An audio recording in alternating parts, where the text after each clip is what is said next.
Vijayawada west TDP ticket కోసం ఆశలు పెట్టుకున్న బుద్దా వెంకన్న ఆత్మీయ సమావేశం ఏర్పాటు చేశారు. పశ్చిమ నియోజకవర్గం సీటు టీడీపీకే కేటాయించాలని డిమాండ్ చేస్తున్నారు. బీసీ వర్గానికి తనకు టికెట్ ఇవ్వాలని కోరుతున్నారు.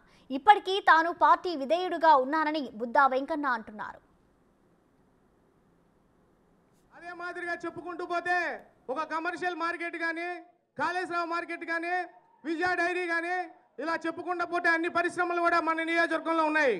కానీ ఈ అన్ని పరిశ్రమల్లో కూడా అత్యధిక బీసీలు మాత్రం ముఖ్య భూమిక పోషిస్తున్నారు. ఇటువంటి ప్రణాళికలో మనకి ఒక బీసీ దిగ్గజం అంటూ కావాలి.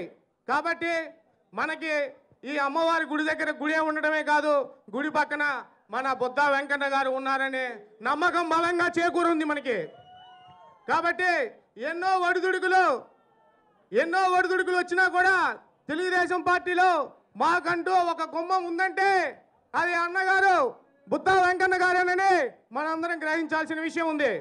కాబట్టి ఈ రోజుకైనా మరి ఎప్పుడో కాదు, ఇప్పుడే 2024 ఎలక్షన్లో మనకు ఒక బీసీ నాయకుడు ఖచ్చితంగా బుద్దా వెంకన్న గారి రూపంలోనే కావాలని మనం అందరం కోరుకోవాల్సిన పరిస్థితి వచ్చింది. ఖచ్చితంగా నేనే కాదు, మీరు ఇంకా సీనియర్లు ఉన్నారు, వాళ్ళందరూ కూడా గలం విప్పాల్సిన సమయం ఇది.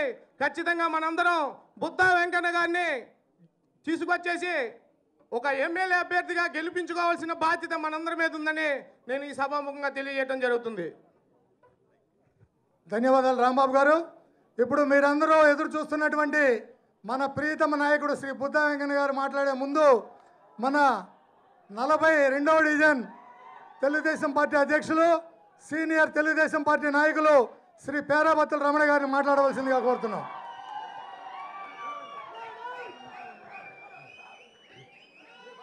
అందరికీ